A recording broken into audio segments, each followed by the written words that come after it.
The knife hit the wine glass, so hard I thought it might shatter. The sharp ting cut through laughter, through the clinking of silverware, through every warm sound filling my dining room. Conversations died mid-sentence. Heads turned. My brother Adrian stood at the center of my table, grinning like he'd just won something. "Everyone," he announced, raising his glass higher. "I have news." My stomach dropped before my brain caught up. There was something in his voice, that slick confidence he wore like armor whenever he was about to take something that wasn't his. Elias, my husband, set down his fork slowly. Across from me, my best friend Mira squeezed my hand under the table. "Adrian, sit down," I said, trying to keep my voice light. "This is supposed to be my night, remember?" He ignored me. Of course he did. Adrian had been ignoring me for 32 years. Why stop now? Instead, he pulled a folder from his jacket. Legal papers. The kind with official stamps and highlighted sections that make your heart race for all the wrong reasons. "I've been doing some research," he said, unfolding a document with theatrical precision. "Turns out this house, your house, Liana, was purchased using funds that trace back to the family inheritance." The room went silent in a different way now. Heavy. Suffocating. "That's not true," I said, but my voice came out smaller than I wanted. "Hi viewers, kindly tell us where you're watching from and what time it is. Warm welcome to the family, enjoy the story." Adrian's smile widened. "According to these documents, I have legal right to claim ownership. So, as of tonight, I'm taking possession of this property." Someone gasped. I think it was Mira. Or maybe it was me, and I just couldn't tell anymore because everything felt far away and too close at the same time. "You're insane," I whispered. "I bought this house with my savings. I worked 80-hour weeks for 3 years to afford the down payment. I never touched the inheritance."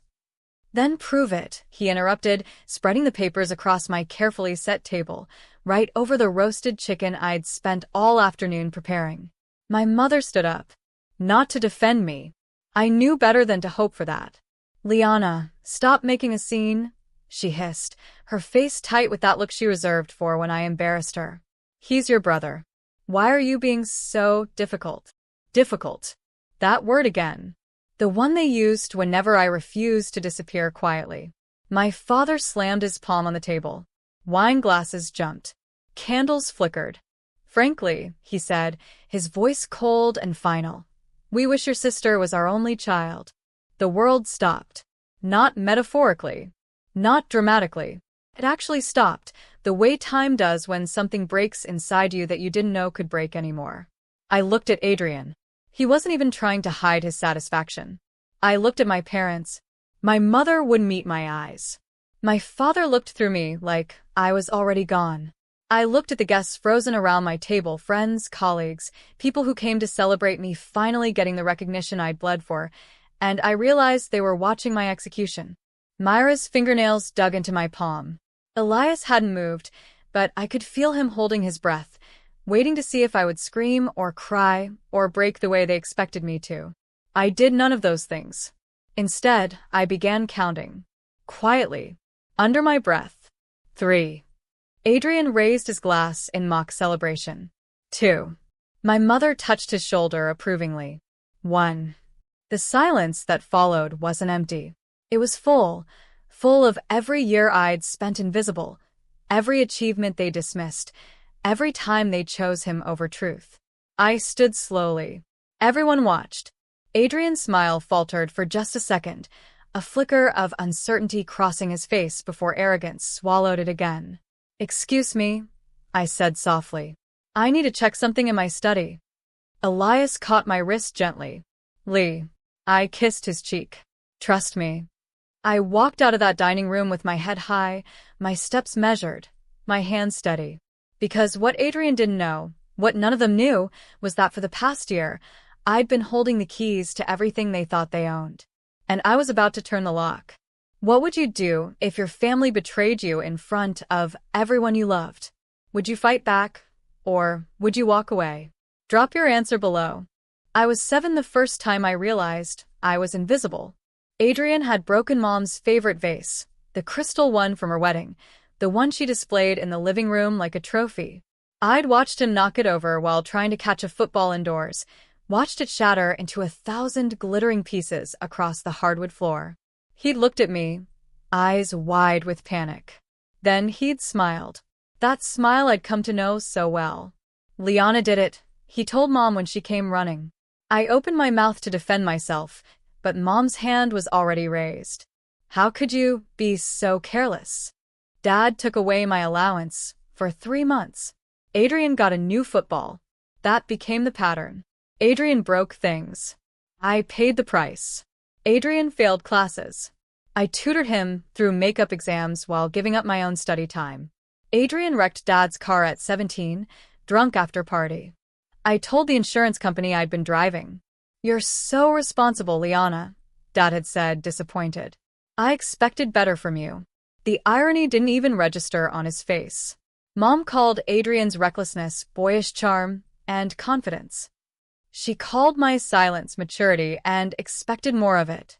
When I made honor roll, she nodded absently. When Adrian barely graduated, they threw him a party with a banner that read, "Our Star." I stopped expecting them to see me. I learned to see myself instead. At 15, I got a job at the bookstore downtown. At 16, I started saving every dollar. By 17, I'd earned a full scholarship to state college, a scholarship Adrian said I only got because girls have it easier. The night of my high school graduation, I stood in my cap and gown, holding awards for valedictorian and academic excellence. I searched the auditorium for my parents. They weren't there. Later, I found out they'd driven 3 hours to watch Adrian pitch his revolutionary business idea to investors. An idea that failed within 20 minutes. An idea he'd stolen from a YouTube video. "We thought you'd understand," Mom said when I confronted them. "Adrian needed our support. You've always been fine on your own." I was fine on my own because they'd left me no choice. The worst part wasn't the neglect. It was watching them rewrite history. In their version, Adrian was the dreamer, the ambitious one, the son with potential. I was the responsible one, the dependable one, the daughter who didn't need anything because I never asked. But I'd asked. So many times. They just never listened. College became my escape. For years away from their golden child worship, for years building myself into someone they couldn't ignore. I graduated summa cum laude. They didn't come to that ceremony either. Adrian had a court date for a DUI. I got my first job at a design firm. Adrian got fired from his 3rd job in 2 years. I met Elias at a gallery opening. Adrian met his 3rd girlfriend that month at a bar. I bought my first apartment. Adrian moved back home. And through it all, my parents smiled and told their friends, "Our son is finding himself. Our daughter, well, she's always been so independent." Independent. Their word for abandoned. Years passed. I climbed. I achieved. I built a life from nothing while Adrian coasted on their excuses. And I told myself I didn't need their approval anymore. I told myself that right up until my university graduation, my master's degree ceremony, the one I'd worked 3 jobs to afford. I'd sent them the invitation months in advance. Confirmed the date twice. Even offered to pay for their hotel. The morning of the ceremony, I called. "We can't make it," Dad said. "Adrian has an investor meeting for his new startup. He needs us there." Another startup. Another failure waiting to happen. Another excuse. I hung up and walked across that stage alone.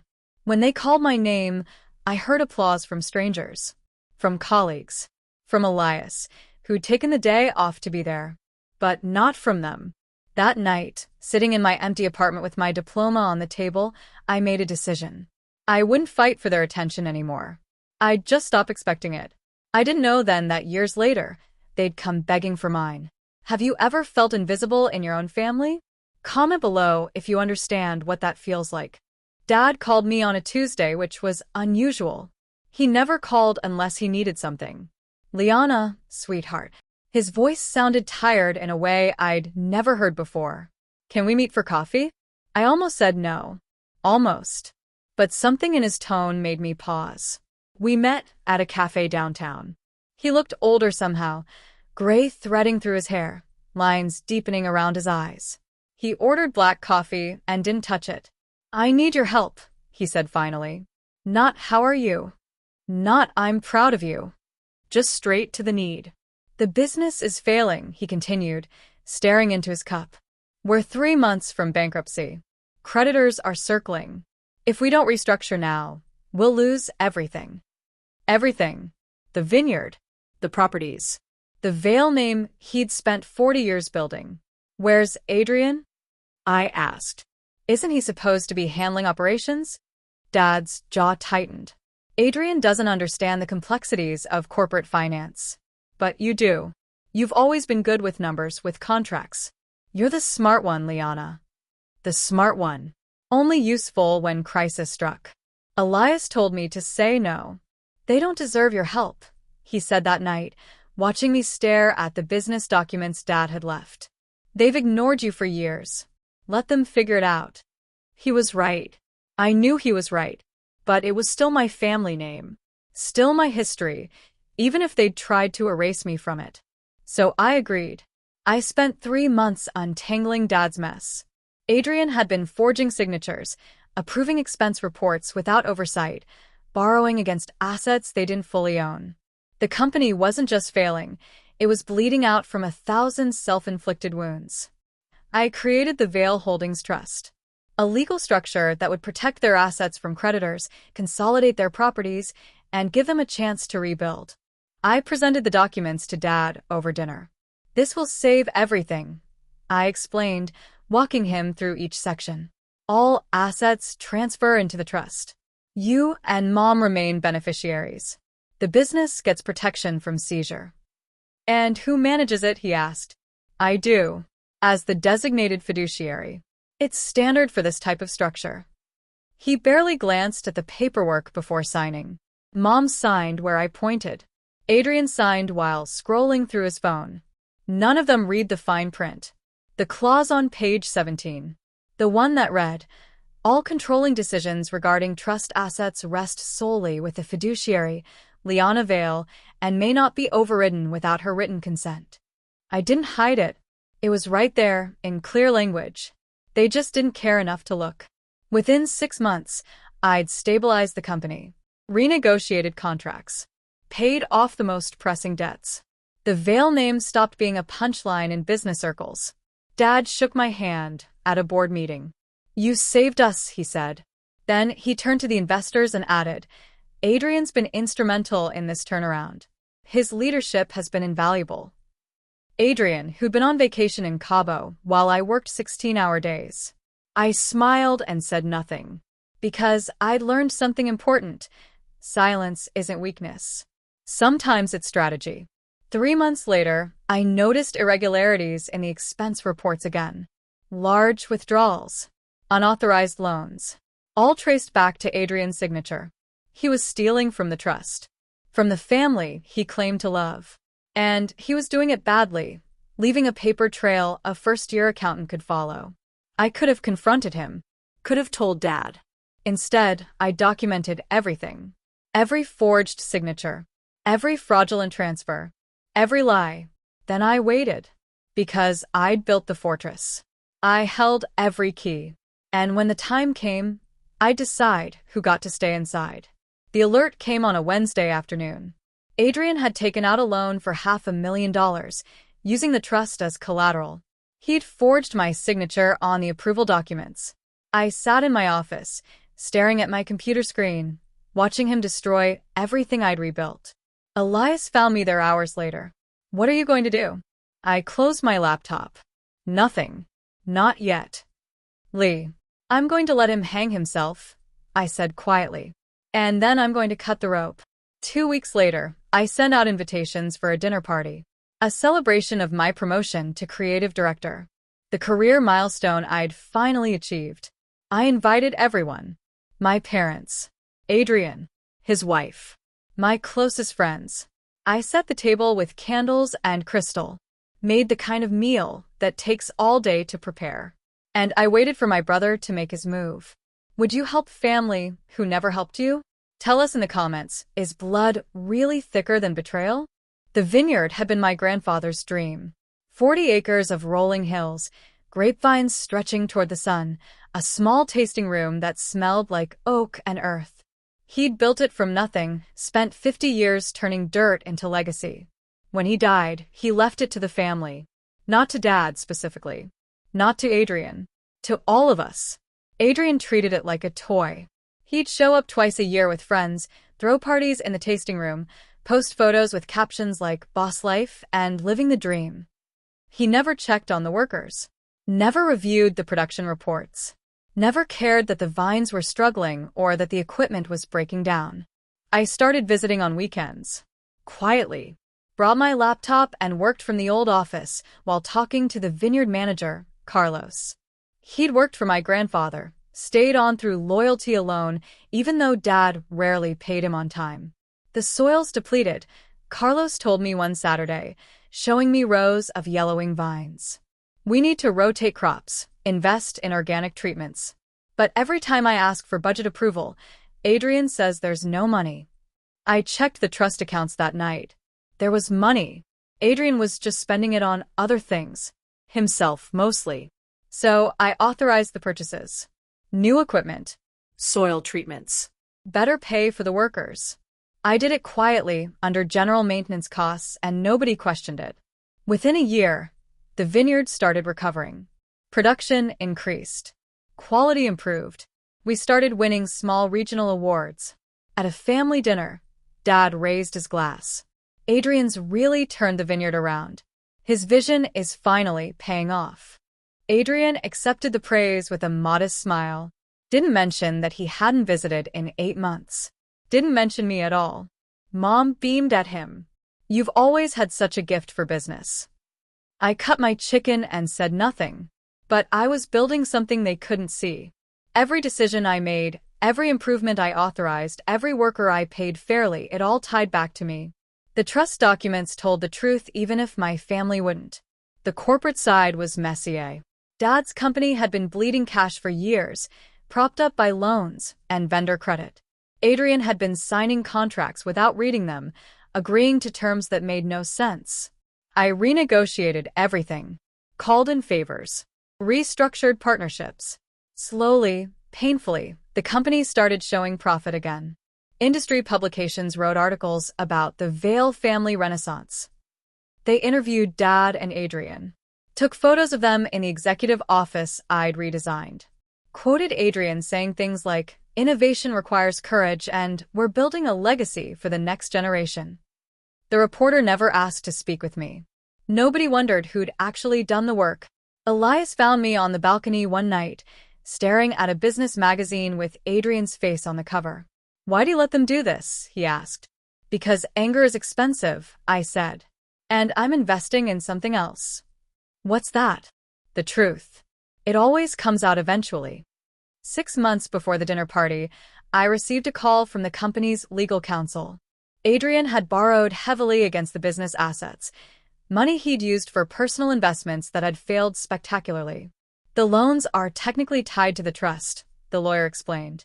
"Which means they're your responsibility as fiduciary." My responsibility. Adrian's debt. Their pattern perfected. I paid off the loans.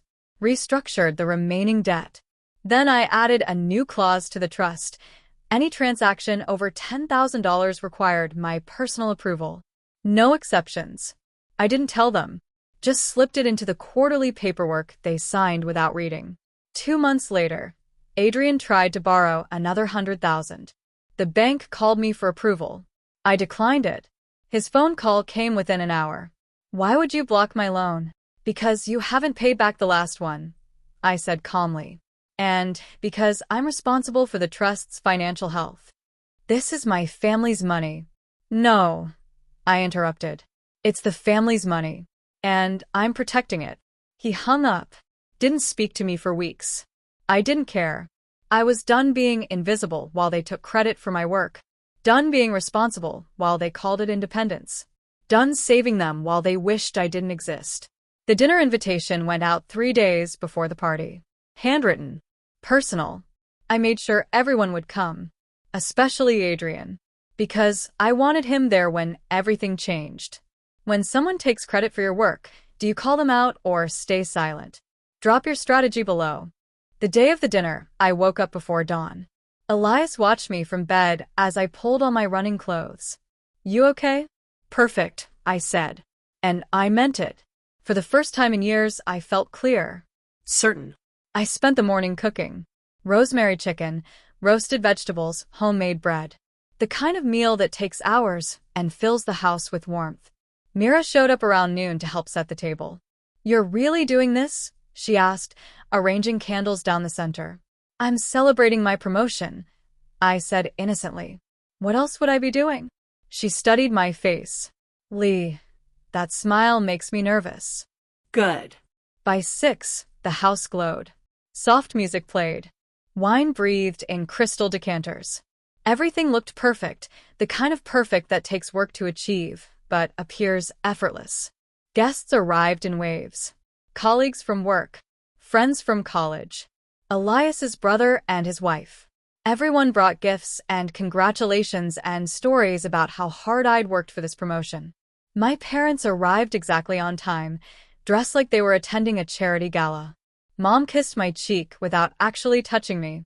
Dad shook Elias's hand and complimented the house, my house, that I'd bought with money I'd earned. Adrian came last, walking in like he owned the place. His wife trailed behind him, apologizing for their lateness. He didn't apologize. He never did. Nice party, sis, he said, grabbing a glass of wine from the counter. Must be nice having all this free time to play hostess. Free time. As if I hadn't earned my promotion through years of 80-hour weeks. Dinner started smoothly. Conversations flowed. Mira made everyone laugh with stories from our college days. One of my colleagues toasted my success. For a moment, it felt almost normal, almost like a real family gathering. I should have known Adrian couldn't let that last. Halfway through the main course, his knife hit crystal. That sharp, commanding sound that demands attention. The table went quiet. I have an announcement, Adrian said, standing. His smile was too wide, too confident. Elias's hand found mine under the table. Adrian pulled out a folder. Legal papers. The kind you bring when you're about to destroy someone's world and want documentation. This house, he began, voice carrying across the room, was purchased using funds that trace back to the family inheritance. I've had lawyers review the documents. My heart kicked once, hard, but I kept my face neutral. According to the terms of our grandfather's will, any assets purchased with inheritance money remain family property. Which means, he paused for effect, playing to the crowd, I have legal right to claim ownership. Someone gasped. Maybe multiple someones. I couldn't tell because the room had tilted sideways and I was working hard to keep breathing normally. That's not true, I said. My voice sounded far away. I bought this house with my own money. My savings. I never touched the inheritance. Then prove it. Adrian cut in. He spread the papers across the table, right over my mother's plate. These documents suggest otherwise. I stared at the papers. They were fake, or at least deliberately misleading. But in that moment, with everyone watching, how could I prove that fast enough? Mom stood up. Not to defend me. I knew better. Liana, please. Her voice had that strained quality she used when I was embarrassing her in public. Don't make this ugly. He's your brother. Can't you just... Just what? I asked quietly. Just give him my house. It's about family, she insisted. Dad's palms slammed down. Wine glasses jumped. The room flinched. His eyes were cold when they met mine. Frankly, Liana, we wish your sister was our only child.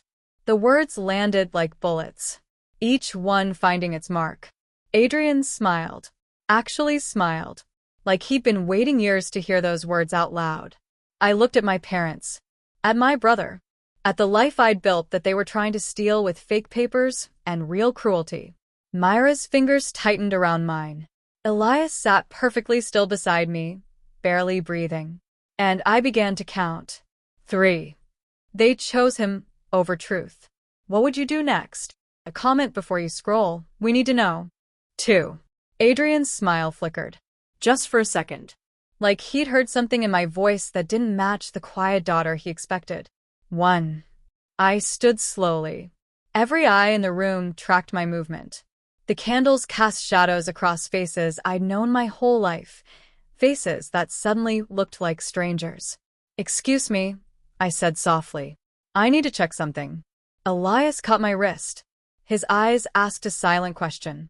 I kissed his cheek and whispered, "Trust me." I walked out of that dining room with my spine straight and my head high. My heels clicked against the hardwood floor, each step measured, deliberate, final. My study was dark. I didn't turn on the overhead light, just the desk lamp, casting a small circle of gold across my computer. I sat down, logged into the Vail Holdings Trust portal. And there it was, everything they thought they controlled, glowing on my screen in neat rows of data. The vineyard, the properties, the business accounts, Dad's vintage car collection, Mom's art investments, even the beach house they'd bought last summer and put in the trust for tax purposes. All under my name, all under my control. My finger hovered over the keyboard. One click. That's all it would take. I thought about 7-year-old me, taking the blame for Adrian's broken vase. About teenage me, covering for his drunk driving. About college me, working 3 jobs while they attended his failed business pitches. About tonight. About my father's words. "We wish your sister was our only child." I clicked. Revoke access. Adrian Vail. A confirmation box appeared. "This action will immediately terminate all trust privileges for the specified party." Continue? I clicked yes. Then I revoked my father's administrative access. Then my mother's. By the time I was done, I was the only person on earth who could touch a single dollar of the Vail family fortune. I stood, smoothed my dress, walked back to the dining room where my family was still celebrating their cruelty. Adrian's phone buzzed as I reached the doorway, then buzzed again. And again. He pulled it out, frowning. His face went white. "What did you do?" he demanded, voice cracking. I smiled. Sweet. Innocent. "You should check your email, Adrian. I think there's something important there." He opened his phone with shaking hands. I watched the color drain from his face as he read the notification. Trust access revoked. All privileges terminated. Contact fiduciary for information. "You're bluffing," he said, but his voice had lost its confidence. "Am I?" I asked softly. "You really should have read those trust documents, Adrian. The ones Dad signed when he begged me to save the family business. The ones that gave me complete control as fiduciary." Dad stood up, so fast his chair toppled backward. "What are you talking about?" "I'm talking about the Vail Holdings Trust," I said calmly. "The legal structure I created to save you from bankruptcy. The one that transferred every asset into my management. The one you all signed without reading because you trusted me to handle the complicated stuff." Mom's hand flew to her throat. "You can't do this." "I already did." I turned to Adrian. "You can't own what's already been reassigned. Every property, every account, every asset you thought you could claim, it's all in the trust. And I control the trust." Adrian's lawyer papers suddenly looked very small in his hands. "You're being cruel," Mom said, her voice breaking. "How can you do this to your own brother?" I looked at her. Really looked at her. At the woman who'd spent 32 years choosing him over me. Over truth. Over basic fairness. "You wished he was your only child," I said quietly. "So let him take care of you now." The silence that followed was so heavy I could feel it pressing against my chest. Dad's face turned red. "This is theft." "No," I interrupted. "This is consequence. I saved your company. I rebuilt the vineyard. I paid off Adrian's debts. I did everything you never asked him to do. And you know what you gave me in return?" I paused. The wish that I didn't exist. Mira stood beside me. Elias appeared at my other side. My real family, finally visible. "Get out," I said. "All of you." Adrian opened his mouth. Closed it. Looked at Dad like he might fix this. But Dad was staring at me like he'd never seen me before. Maybe he hadn't. They left. One by one. Adrian arguing all the way to the door. Mom crying. Dad silent and furious. When the house was finally empty except for Elias, Mira, and a few close friends, someone started clapping. Then another person. Then everyone. I didn't feel victorious. I felt free. She took back her power in one click. Could you do the same? Comment below. Then keep watching to see what happens next. Morning came too bright and too early. I woke to 17 missed calls and 43 text messages. None from my parents. All from Adrian. You can't do this. This is illegal. I'm calling my lawyer. Dad's going to fix this. You're destroying the family. I deleted them all without responding. Elias brought coffee to bed. The news is already spreading, he said gently. Your dad's business partners are calling. The vineyard manager. Even some reporters. I sat up. What are they saying? That there are financial irregularities in the Vale family accounts. That assets have been frozen. That Adrian's being investigated. Investigated. The words settled in my stomach like a stone. I didn't report him, I said quickly. You didn't have to. Elias showed me his phone. A business journal article titled Vale Family Holdings Under Scrutiny After Internal Audit. Internal audit. The one I'd quietly requested 2 weeks ago, documenting every fraudulent transaction Adrian had made. The one I'd sent to the State Financial Oversight Board. My phone rang. Carlos, the vineyard manager. Miss Vale. His voice was thick with emotion. I just received payment. For all the back wages. 3 years' worth. The workers are crying. Some of them hadn't been paid properly in months. I closed my eyes. It's what you're owed, Carlos. Nothing more. Your grandfather would be proud. I wasn't sure about that, but I hoped it was true. By noon, the story had exploded. Not because I'd said anything. I refused all interview requests. But because the workers started talking. The vendors Adrian had stiffed. The business partner's dad had lied too. Truth has a way of spreading when you stop standing in its way. Mira showed up with lunch and moral support. Your mom called me, she said, unpacking containers of Thai food. She's not handling this well. What did she say? That you've always been jealous of Adrian. That you're having some kind of breakdown. That they're going to fight this legally. I stabbed at my pad thai. Let them fight. The documents are ironclad.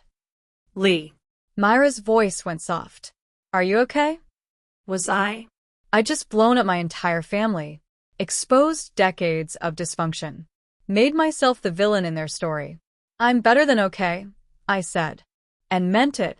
That afternoon, a courier delivered a certified letter. Legal notice from Adrian's attorney, demanding reinstatement of trust privileges and threatening a lawsuit. I forwarded it to my own lawyer with a note. Handle this. By evening, 3 more letters arrived. One from Dad's accountant. One from the family attorney I'd fired 2 months ago. One from Adrian himself, handwritten, desperate. Please, Liana. We can fix this. Just give me another chance. Another chance.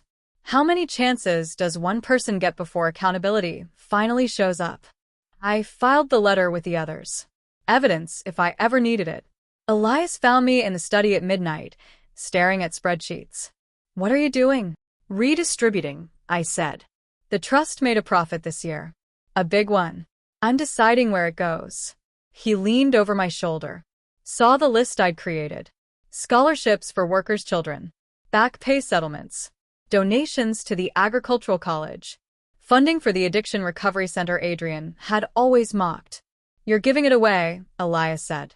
I'm giving it purpose, I corrected. Money doesn't mean anything if it just sits there making people cruel. He kissed the top of my head. Your grandfather really would be proud. A week passed. Then, too. The media frenzy died down. Adrian's lawsuit was dismissed. You can't sue for access to assets you never legally controlled. Dad's business partners started calling me directly, asking if I'd consider consulting contracts. I said no to most of them. Yes to the ones who'd actually treated workers fairly. The vineyard started winning awards. Real ones for quality and sustainable practices. Carlos sent me photos of the workers celebrating their first full paychecks in years. I hung those photos in my office. Reminded myself what justice actually looks like. One morning, I found a letter in my mailbox. No return address, but I recognized Mom's handwriting immediately. My hands shook as I opened it. Liana, we never realized how much we depended on you until you stopped letting us. I don't know if we can fix this, but I hope one day you'll let us try. Mom. I read it 3 times, then folded it carefully and placed it in my desk drawer. Elias watched from the doorway. Are you going to respond? No, I said. Some apologies aren't for answering. They're for remembering. What does that mean? I closed the drawer. It means I'm not responsible for their growth anymore. That's their work to do. Forgiveness doesn't mean going back. Do you agree? Drop your thoughts below, and keep watching to see what Liana does next. 6 months later, I hosted another dinner party. This one was smaller, quieter. Just Elias, Mira, a few close friends, the people who'd stood beside me when everything fell apart. No formal announcements. No performance. Just good food and real laughter, and the kind of peace that only comes after surviving a war. Mira raised her glass. To Liana, who finally chose herself. To choosing ourselves, Elias corrected, squeezing my hand. We drank to that. To freedom. To truth. To the messy, complicated work of building a life on your own terms. After dinner, Mira cornered me in the kitchen. Have you heard from them at all? I knew who she meant. A few letters. Mom mostly. Dad sent one business proposal, which I ignored. Adrian spins silent. Do you miss them? I thought about it. Really thought about it. I miss what they could have been. I don't miss what they were. That's fair, Mira said. Then, softer. Are you happy, Lee? I looked through the doorway at Elias laughing with friends.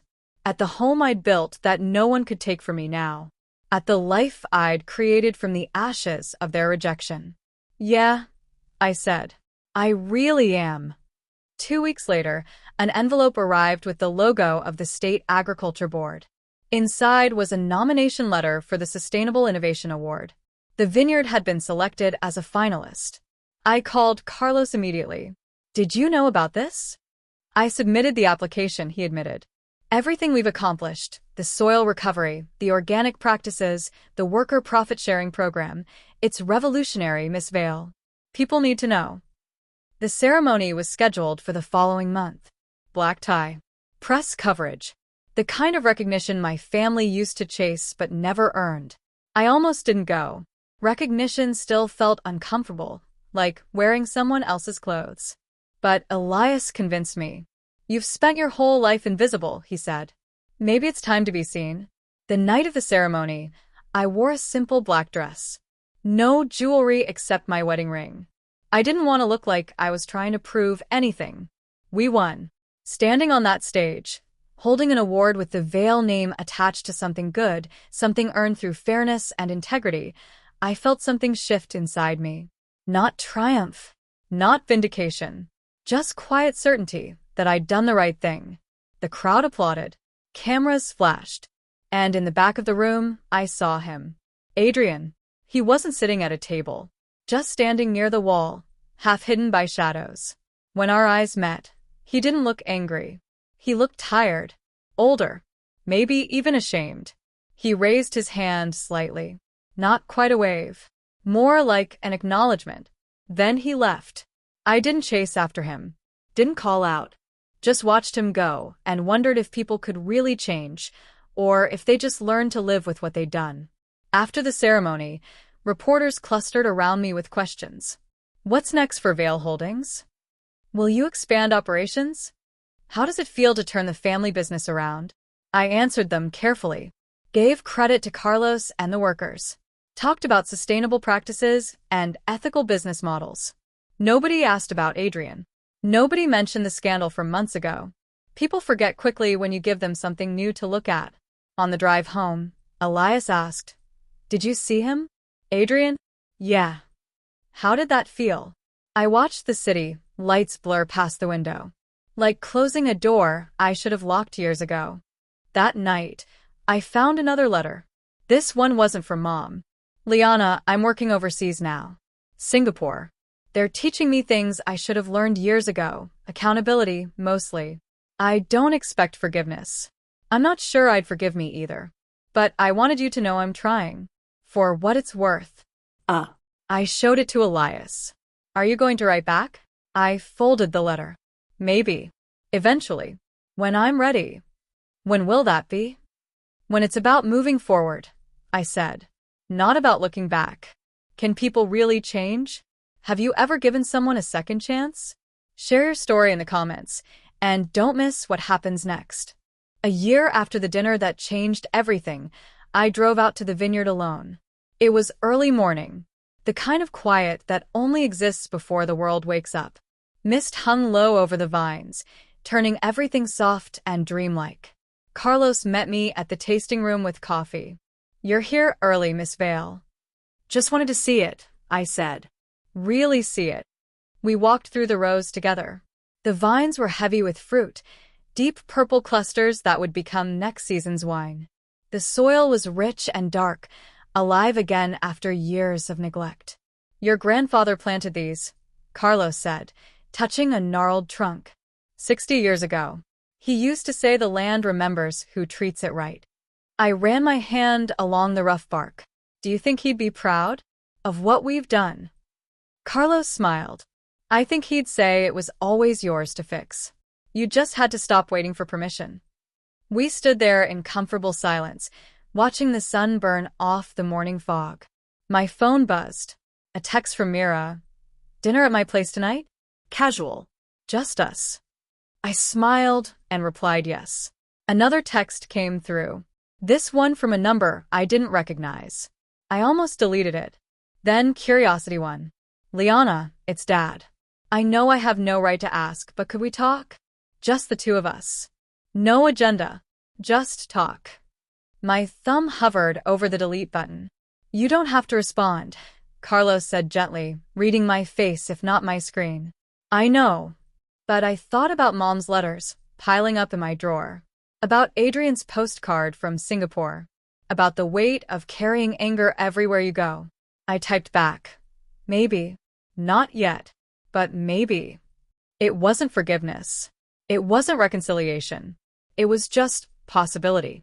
The smallest crack in the door, not wide enough to walk through yet, but enough to let in a little light. I didn't know if we'd ever be a real family. Didn't know if that was even something I wanted anymore. But I knew I didn't want to spend the rest of my life carrying their mistakes. That night at Myra's, surrounded by friends who'd chosen me the way family should have, I realized something important. I'm not angry anymore, I said, surprising myself. Really? Mira looked skeptical. Just like that. Not just like that. It took time. but yeah. I'm not angry. I'm just done. What's the difference? Angry means you're still fighting, I explained. Done means you've already won. Elias squeezed my shoulder. So, what's next? I thought about the vineyard, about the workers who now had health care and profit sharing, about the scholarship sending kids to college, about the business model we'd created that proved you could be successful without being cruel. More of this, I said. Building things that matter. On my own terms. A month later, I received an invitation to speak at a business conference. Women in Leadership, Building Ethical Organizations. They wanted me to share the veil holding story. I almost said no. I'd spent so long being invisible that visibility still felt dangerous. But then I thought about all the people stuck in families like mine, trapped in systems that rewarded cruelty and punished integrity, wondering if they were crazy for expecting better. I said yes. The day of the speech, I stood backstage, more nervous than I'd been in years. Elias kissed my cheek. Just tell them the truth. That's all you've ever done. I walked onto that stage and looked out at hundreds of faces. Mostly women. Mostly people who understood what it meant to be invisible in your own story. I told them about counting to 3. About silence being more powerful than shouting. About building fortresses quietly while everyone else was busy taking credit. When I finished, the room was quiet for a long moment. Then someone stood and started clapping. Then another. Then everyone. They weren't applauding my revenge. They were applauding survival. Recognition. The choice to stand up even when standing up means standing alone. After the speech, dozens of people approached me, shared their own stories of family betrayal, business partners who stole credit, parents who chose favorites, systems designed to keep them small. "What did you do?" one woman asked. "After? How did you move forward?" "I thought about it. I stopped waiting for them to see me," I said. "And I started seeing myself." That night, driving home with Elias, I felt something I hadn't felt in years. Not happiness, exactly. Something deeper. Something permanent. Peace. "Do you ever regret it?" Elias asked. "What you did?" "No," I said without hesitation. "I regret waiting so long." We drove in silence for a while. Then he said, "I'm proud of you." In case I don't say that enough. I reached for his hand. "You say it plenty." "Good. Because it's true." When we got home, there was another letter in the mailbox. This time, I recognized the handwriting immediately. Adrian's. I opened it on the porch, under the light Elias had installed when we first moved in. The light that said home every time I came back. "Liana, I'm coming back to the States next month. I'm not asking to see you. I'm not asking for anything. I just wanted you to know. In case it matters. I got help. Real help. Therapy. The kind that makes you face what you've done.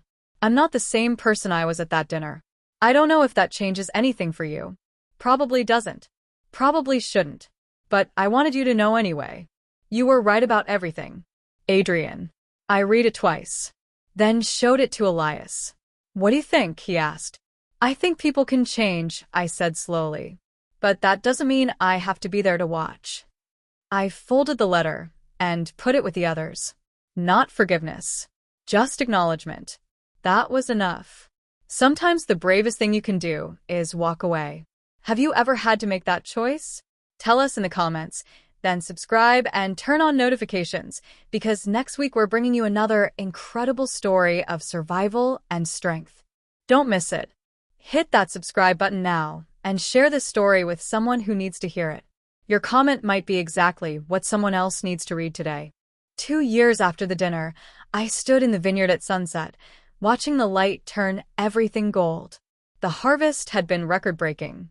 The workers were celebrating in the tasting room behind me, music and laughter drifting through the evening air. Carlos had just announced he was training his daughter to eventually take over management. Legacy, passing to someone who'd earned it. My phone buzzed. A message from Mom. She sent them occasionally now. Never asking for anything. Just updates. Started a garden. Tomatoes are doing well. Thought you'd like to know. I smiled and sent back a photo of the vineyard. No words. Just the image. That felt like enough. Things with my parents hadn't healed. Healing implies going back to what was before. We were building something different instead. Something smaller and more honest. Occasional messages. Acknowledgement without expectation. It would never be the family I'd wanted as a kid. But it was real in a way the old version never was. Adrian had come back to the States 6 months ago. He'd asked to meet once. Just once. Coffee, in a public place, with no agenda. I'd said no at first. Then reconsidered. Then said yes. We'd sat across from each other at a cafe downtown, 2 people who shared DNA, and almost nothing else. "I'm not here to apologize again," he'd said. "You've heard enough apologies." "Then why are you here?" "To tell you that you were right. About everything. And to tell you I'm working on being someone who deserves a second chance. Not from you. From myself." I'd studied his face. He looked different. Tired in a way that suggested actual work, not just performance. "I'm glad you're getting help." Yeah. He'd stirred his coffee. "I don't expect us to be close. Or even friendly. But I wanted you to know I see it now. What I did. What they did. How wrong it all was." We'd talked for 30 minutes. Not about the past. About his job. My business. Neutral ground where neither of us had weapons. When we left, he'd said, "Maybe we can do this again sometime. Just coffee. No expectations." I'd said maybe. And meant it. That was 6 months ago. We'd met twice since then. Still careful. Still distant. but not enemies anymore. Just two people learning how to be strangers who used to be family. Now, standing in the vineyard my grandfather built and I'd saved, I thought about all of it. The betrayal, the counting, the quiet revolution that changed everything. Mira appeared beside me, two glasses of wine in hand. "What are you thinking about?" "How weird it is," I said, accepting the glass. "That the worst thing they ever did to me became the best thing I ever did for myself."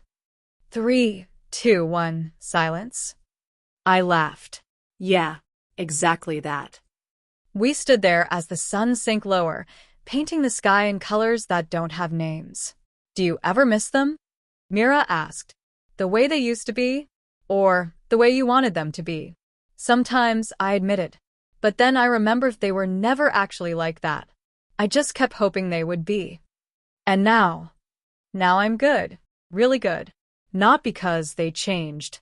Because I did." Elias joined us, wrapping his arms around my waist from behind. "The workers want to make a toast." To you. "To what you've built here." "We built it," I corrected. "All of us together." Inside the tasting room, Carlos raised his glass. "To Liana Vale, who taught us that silence isn't weakness. It's strategy. And sometimes the most powerful thing you can do is count to 3 and let justice speak for itself." Everyone drank to that. Later, after the celebration wound down and most people had gone home, I walked through the vineyard one more time. Alone. The vines rustled in the evening breeze. The earth smelled rich and alive. My phone buzzed one last time. A text from Dad. The first one in months. "Saw the article about the vineyard in the business journal. Your grandfather would be proud." So am I. Even if I never showed it right. I stared at the message for a long time. Not crying. Not angry. Just acknowledging. I typed back. "Thank you." 2 words. That's all I had. Maybe that's all I needed. I looked up at the darkening sky, at the first stars appearing like pinpricks in fabric. Somewhere, my younger self was still sitting at that dinner table, taking the blame for broken vases. Still invisible. Still hoping. I wished I could tell her it would get better. That one day she'd stand in a vineyard she saved, surrounded by people she chose, living a life she built from nothing. That the people who tried to erase her would one day ask for her forgiveness. That she'd get to decide whether or not to give it. I whispered to the wind, to the vines, to the version of myself that still needed to hear it. 3, 2, 1. And in the silence that followed, I heard something I'd been searching for my whole life. My own voice. Clear. Certain. Free. Saying, "You made it. You're finally home." That's the end of Liana's story. But your story isn't over. If you've ever felt invisible, if you've ever had to choose yourself over people who should have chosen you, if you've ever had to count to 3 before you changed everything, this story was for you. Drop a comment and tell us, what's your 3, 2, 1 moment? When did you finally choose yourself? Share your story below. Subscribe to this channel and turn on notifications so you never miss another story of courage, survival, and the quiet power of standing in your truth. Hit that like button if this story moved you. Share it with someone who needs to hear it. And remember, the countdown ends, the noise fades, and all that remains is you, standing tall in the quiet power of your own worth. We'll see you in the next story. Until then, keep choosing yourself.